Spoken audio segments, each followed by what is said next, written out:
I'm here today with Joey Akan. He's from the Pulse NG platform, and we're going to talk about the biggest stories of the past week. So, Joey, what's created the most buzz on Pulse? Okay, thank you.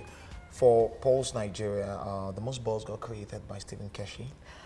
His loss, which is a great one for the country.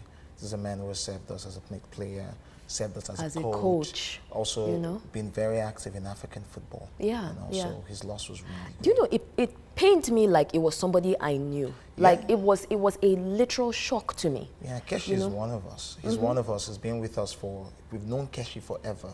All our lives, for most of us. Identify with his growth, identify with his struggle, his successes. So in many ways, Keshi is an embodiment of of our aspiration and all. And look at what he did with Nigeria, winning the Nations Cup with us after how many attempts. How many years, yeah. So yeah, it's really sad. It was a shock, and the social media reactions were, people didn't know, it was like a relative, and it was so interesting that everybody felt such a personal sense of loss. He was almost larger than life, I think. Yes, he is. Keshi is one of the biggest, would I say, celebrities, one of our biggest icons this country has ever produced that isn't from the political sphere.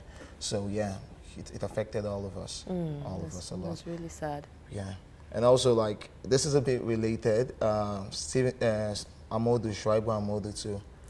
In 1 week, we've lost 2. I woke up in the morning and I saw, rest in peace, Amodu Shuaibu. I'm like, no, you guys are kidding. You guys are joking, right? The same thing. In 3 days. In 3 days. And do you know how interesting this gets and how weird it is? Because Stephen Keshi died in Edo State. Yes. Shuaibu Amodu died in Benin as well. Yeah, yes. Exactly. Yes. So it's really sad for Nigeria. It's really sad times for Nigerian football right now because everyone's mourning. We haven't even gotten over Stephen Keshi, and now we're losing. Somebody else, another person who was very instrumental. Yeah.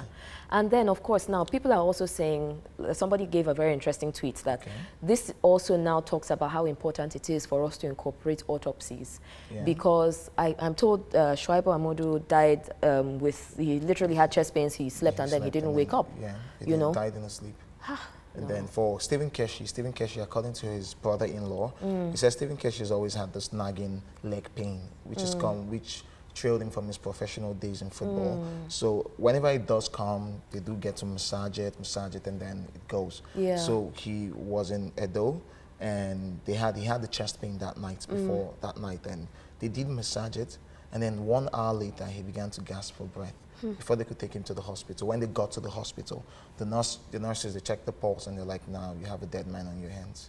Oh my goodness. Yeah, and even at that, after everything happened, they said they couldn't take him in. Okay. They had to call the police. Okay, because of all those things about hospitals and procedures and all that. And they couldn't even carry out the autopsy because they said he wasn't the patient of the hospital.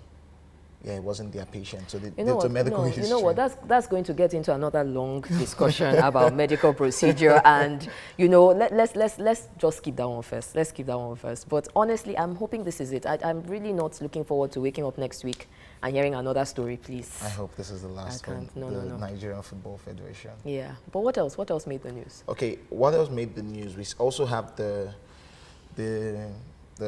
movement from the Niger Delta Avengers. Our social media savvy terrorists. Yeah, no, this is a new age. For Niger Delta Avengers, according to them, they have valid points according to them. They are serious. As far as they are concerned, this makes sense. And they've successfully incorporated modern strategies to disseminate their information and also cripple our oil production in the country. But then they have also said that they're not going to stop until oil production in Nigeria gets to 0. And I'm like, yeah, guys, you people feel you have a valid point, but you want to cripple the economy, Yes, that's like cutting off your nose to spite your face. To spite your face, exactly. Yeah. But with them, the thing with them is last week was very interesting because first the government threatened fire and brimstone, threatened sending the military, there were jets, it was like a bit of a war waging down there. And then, because I have my folks from the south calling me and telling me, okay, this is what's happening, and you could also see it in the news.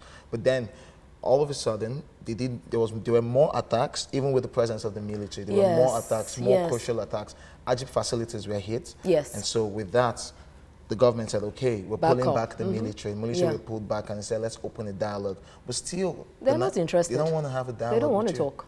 They don't want to talk. They don't want to have the dialogue. And this is also created. This is also the activity and the way it's affected. It affected the world. Yes. The global spotlight oil prices, on it. The oil prices and everything. More militant groups have come out. Because it's also that thing about, okay, it's working for this person, they're creating publicity for them, let's get into it. All of a sudden, everybody has a cause and a flag. Yeah, exactly, because the latest one, they call the ultimate warriors of the Niger Delta. Exactly. You should, all right. You should hire. Someone should hire the on. branding perspective. Let's just no. It's very sad. It's very wrong, I think.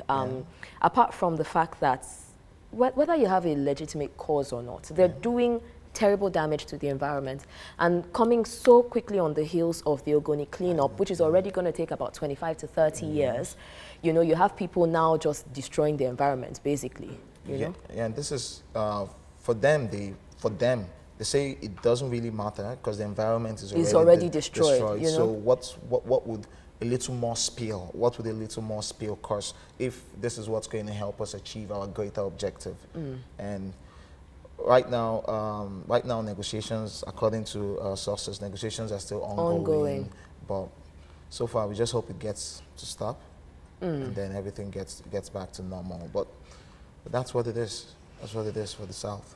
Well, we are going to talk a little bit more about it after the break. We have Stanley Azwakola in the house, and he's going to be breaking it down further. We're just going to talk a little bit more about this because it's a really big deal. Joey, thank you so much for coming. Better not be a stranger. This might be your first visit. Let it not be your last. No, definitely. Ebonylife, they're one of the greatest. They're one of the best. We definitely agree. We agree. Okay. Guys, we're going to take a really quick break. We'll be right back.